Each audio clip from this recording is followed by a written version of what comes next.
კი ბატონო დავეთანხმები და თუ შესაძლებლობა იქნება ერთ-ერთ წინადადებას ეცემა. პირველ რიგში დიდი მადლობა, იმიტომ რომ თქვენ მხარდაჭერა დაგმოსა ძალიან მნიშვნელოვანი ერთობლივისთვის.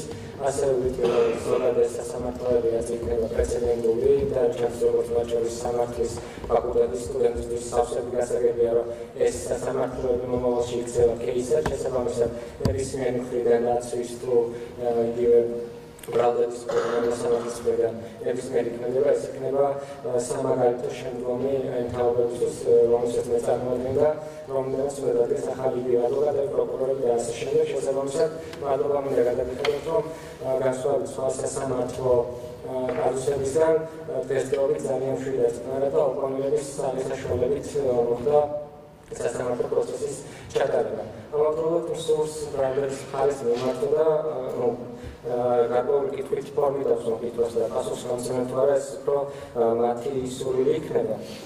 აი იყო ნახსენები, რომ არ არის აუცილებელი ერთმანეთს იცნობდნენ. აქ მსურს ერთ რაღაცას გავუსვა ხაზი, მუხლი, რომელსაც მე მედავებიან, არის 225 მუხლი, რაც გულისხმობს ძალადობრივი ჯგუფის ორგანიზებას, რომელსაც მოყვა გარკვეული ზარალი, ხო? და კონკრეტულად კერძალ რომელსაც მედავებით, ეს არის ძალადობრივი ჯგუფის ორგანიზება.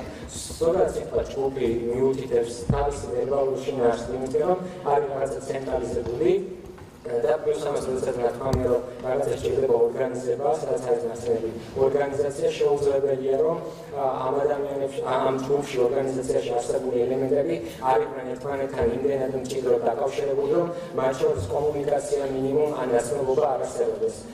ასე რომ თუ საუბარია იმაზე, რომ ჩვენ ერთმანეთს არ უნდა ვიცნობდეთ, შეიძლება თქვენი მხრიდან არსებობდეს ბრალდება, რომ ჩვენ რაღაცა დავაშალეთ, მაგრამ თუ თქვენ იმას ამბობთ, რომ ჩვენ ერთმანეთს არ ვიცნობთ, მაშინ ეს დანაშაულები თქვენ ზოგადად ჯგუფის სახით არ უნდა გვედაუბრუნდეთ, არამედ ინდივიდუალური სახით უნდა გქონდეს ამ შედავრებას, რა. რაც შეეხება ახლა შემდგომს. თუ ჩვენ ვსაუბრობთ ჯგუფზე, მაშინ მინიმუმ ფსიქოლოგიური განზრახვა უნდა არსებობდეს იმისი, რომ ჩვენ კოლექტიურად ერთად რაღაცა კონკრეტულ შედეგს მივახციოთ. ანუ ზოგადად ინდივიდუალიზაციის პრინციპი არსებობს, შეიძლება ერთი ადამიანისადმი ან ერთი ნივთისადმი ორ სხვადასხვა ადამიანს ჰქონდეს ერთიანი განზრახვა ერთმანეთის დამოუკიდებლად და ერთმანეთთან დამოუკიდებლად რაღაცას ჩადიოდნენ და რაღაცას აზიანებდნენ ან ვიღაცას აზიანებდნენ, ხო? ამას სასამართლო განიხილავს როგორც ორი ინდივიდუალურ საკითხს და არ შეიძლება ინდივიდუალიზმი გაიგლაროს და კოლექტიურად იქნეს ორივე ადამიანის ან რამდენიმე ადამიანის ქმედება განხილული. აქ არის ინდივიდუალიზაცია დაცული. ხოლო თუ ჩვენ აქ ინდივიდუალიზაციას არ ვიცავთ და ბრალდების მხარე ამბობს, რომ ეს არის ჯგუფური, პლუს ამას ამბობს, რომ არ არის აუცილებელი, რომ ჩვენ შორის იყოს რაიმე მკაფიო ნაცნობობა ან თანაორგანიზება, მაშინ ნებისმიერი ადამიანი, რომელიც იმ დღეს აქციაზე იყო, სიტყვაზე ერთ-ერთი ადამიანი აქ რომ ამოვიყვანო და ჩავსვათ ნებისმიერი, ვინც აქედან აქციაზე გადიოდა, მსგავსი ფორმულირები შეიძლება აბსოლუტურად ნებისმიერზე შეიკრას ჯგუფური ძალადობის იარლი. ან მაშინ გამოსული 20,000 ადამიანი არის იგივე ძალადობრივი ჯგუფური ქმედების თანამონაწილე. აი თქვენ ბარიკადები და ბარიკადის მართლაც ჰქონდა ადგილი. მე არ შევავი მართლობაში თუ ვის რატომ დაჭირდა ბარიკადები, ჩემი ეს იყო თავდაცვის მიზნით, მაგრამ მოსამულობა არის, რომ ბარიკადები აი გარკვეული პროტესტის გარკვეულ დროს, გარკვეულ ადგილას გაკეთდა. ამ ბარიკადების შექმნაში თუ ათასობით ადამიანი იღებდა თავის წვრილს, სხვა ისეთაზე ერთმა მოიტანა ერთი აგური, მეორე აგური, მაგრამ მათ შორის არ არსებობდა შეთანხმებული, ორგანიზებული ხასიათის წინასწარ განზრახული ქმედება და ნარატივი, მაშინ ეს ადამიანები შეუძლებელია განხილული იყვნენ როგორც ერთი ძალადობრივი ჯგუფის წევრები. მაშინ თლიან აქციას უნდა გვედავებოდეთ ერთი და იგივეს და ამ შემთხვევაშიც კი ეს უნდა იყოს ინდივიდუალური ხასიათის, იმიტომ რომ თვითონვე ამბობთ, რომ არ არის აუცილებელი ერთმანეთს იცნობდნენ. ის გარეშე ჯგუფის არსებობა ცენტრალიზაციის გარეშე ფაქტობრივად შეუძლებელია. ან თვითონ მუხლი მოიაზრებს იმას, რომ მუხლს გააჩნია თავისი ისტორიული მიზანი და აი ის წინააღმდეგაც არის მიდრეკილი. მაშინ არავინ იარსებებდა ჯგუფურის გაგება თუ ინდივიდუალიზაციის ბრალდები შეიძლება საერთო კონტექსტში მოიაზრო ადამიანები. იმიტომ არის ჯგუფური გარკვეული და იმიტომ არის იქ ორგანიზება ნახსენები, რომ ამ ადამიანებს უნდა ქონდეთ გარკვეული კომუნიკაცია და ერთმანეთში ორგანიზების საშუალება. ის სხვა ამბავი, რომ შეიძლება ადგილზე გაიცნოს ერთმანეთს, შეიძლება არა, მაგრამ თქვენი მხარე უბრალოდ ვერ ადასტურებს იმას, რომ ადგილზე გაცნობის რაიმე საშუალება მაინც არსებობდა, ან ჩვენ ერთ გარკვეულ სივრცეში ერთდროულად რაიმე მომენტში მაინც თან არსებობდით. ამის გარეშე ფიზიკურად შეუძლებელია ჯგუფს ერთმანეთს ორგანიზაციული სახე მიიღოს. მეორე შემდგომ რაც ახსენეთ, აი მიმავის საფრთხეზე. და აი ამ მიმავის საფრთხის ერთ-ერთ არგუმენტად მოიყვანეთ ის, რომ თვითონ სისხლის სამართლებრივი მუხლი არის მძიმე და ამ აი მძიმეს ის გაუალტერნატივა, რომელიც ერთმანეთს ხასავდა მოიაზრებს ჩემ შემთხვევაში და ოთხთანებსამდე დანარჩენი ბრალდებულების შემთხვევაში არის მძიმე, რაც შეიძლება გამოიწვიოს ადამიანში რაციონალური შიში, რომ მიიმალოს. მაგრამ ამავდროულად თქვენ გავიწევთ ის, რომ ჩვენ არც ერთი ადამიანი არ ვართ მასამართლებელი და გავიწევთ ამავდროულად ის, რომ არსებობს უდანაშაულობის პრეზუმპცია და სპეკულირებთ, რომ თქვენ როდესაც ჩვენ ბრალდებას ვდებთ, რაღაცა შეჭერ კიდე იმას არ ნიშნავს, რომ ჩვენ ეს ჩავიდინებთ. მეტიც სასამართლო სანამ ჩაბუს არ დაარტყამს, სასამართლოს წინაშეც კი ჩვენ უდანაშაულები ვართ, რა.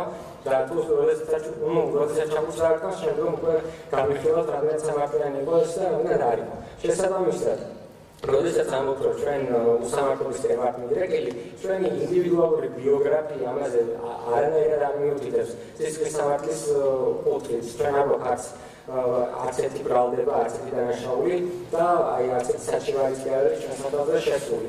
შესაბამისად, იმის სპეკულირება, რომ მე მას დიდი და მძიმე მუხლით შევედავე, ეს არ ქმნის იმის საშიშროებას, რომ მე უცებ ერთი ინდივიდიდან გადავიქნები მეორე სამართლებრივად სხვა ჩაჭრილ ინდივიდში.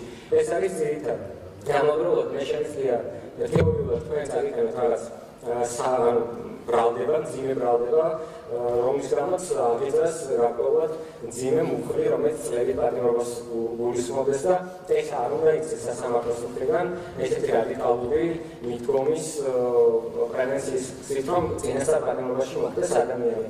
იმიტომ რომ ჩვენთან არსებობს, ზოგადად საერთაშორისო სამართლოში არსებობს და ჩვენთანაც არის მიღებული ჰუმანურობის პრინციპი. და როდესაც ადამიანს არ აქვს ასეთი ბრალის ნიშანი და ის რომ შეიძლება მიდრეკილი იყოს თავისი ბიოგრაფიით დანაშაულისკენ, რამდენად ჰუმანურია ეს თქვენი გადასაწყვეტია, რომ ადამიანი წინასწარ პატიმრობაში გაუშვა, როდესაც ამის არსებითი ხელჩასაწიდი მაგალითი არსებობს.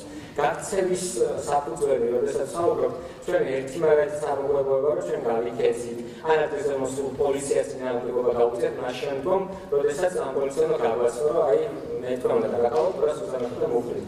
იქ შეწინააღმდეგების ფაქტორი არ ყოფილა. მეტიც მარტივად არსებობს, ან მარტივად არსებობს ის, რომ გადავამოწოთ ადამიანი მიდრეკილია თქვა იმის, რომ გაიქცეს სასამართლო პროცესი. არსებობს ალტერნატიული შემოყალიბებელი ხერხები, აი ასეც ისაუბრეს იგივე და პატიმრობა, იგივე გირაო და თუ დადგინდა, რომ ადამიანი შიდა პატიმრობაში არაკეთე სინდისიერად იქცევა, გირაოს არაკეთე სინდისიერად მოიპყრო და რაღაც გარკვეული წესები დაარღვია, ჯერ კიდევ საქართველოს ტერიტორიაზე როდესაც იმყოფება. ეს უკვე ერთი პრეცედენტი მაინც ქმნის იმას, რომ ეს ადამიანი მიდრეკილია იმისკენ, რომ გაიქცეს სასამართლოს მხრიდან მოსალოდნელ ანდალებით ან უარყოფით გრანატში. შესაბამისად, სანამ ეს პრაქტიკა არ არსებობს, იმაზე საუბარი, რომ ადამიანი გაიქცევა, არის აბსურდული. ჩემს პირად მაგალითს მოვიყვანოთ, სამართლებრივ ჩარჩოში შეიძლება არ მოთავსდეს, მაგრამ ჩემს მორალურ ჩარჩოში ხდება, მაშინ როდესაც მე კიდე აპრილ-მაისის შემდგომ ვიმყოფებოდი უკრაინაში და გავდიოდი გარკვეულ სამხედრო გადამზადებას, იმიტომ რომ ჩემი მორალური შეხედულებებით სამშობლოში ჭირდება მებრძოლი ადამიანები. მაშინ ჩემს გარშემო გაჩნდა ის საფრთხე, რომ ჩემი ქვეყნის დაბრუნების შემთხვევაში შეიძლება მე დავეკავებინე, ან ვიყო გარკვეული ინფორმაციები ამასთან დაკავშირებით და უკვე მე საზღვარგარეთ ოფშენეთო გადამეწვია და დავშენიყავი უსწორეში და მესწავლა X-ის სამართალი ზოგადად თუ დაბრუნებულიყავი საქართველოში და მე უკვე იქ გავაკეთე ეს რაციონალური არჩევანი ჩემთვის რაც კომისარები, ჩემ მორალთანაც კომისარები. ვიცი რომ ამას სამართლებრივად შეიძლება სპეკულაციად განიხილავდეს, მაგრამ ჩემი მორალური ხარისთვის აუცილებელი იყო ამის დაფიქსირება. ეს იყო და თუ რაიმე სახით შეგიძლიათ რომ პასუხი გავცეთ, აი განსაკუთრებით ამ სისხლის სამართლის მუხლის შინაარსზე თუ ისე არის მიმართული მადლობელი. Gracias.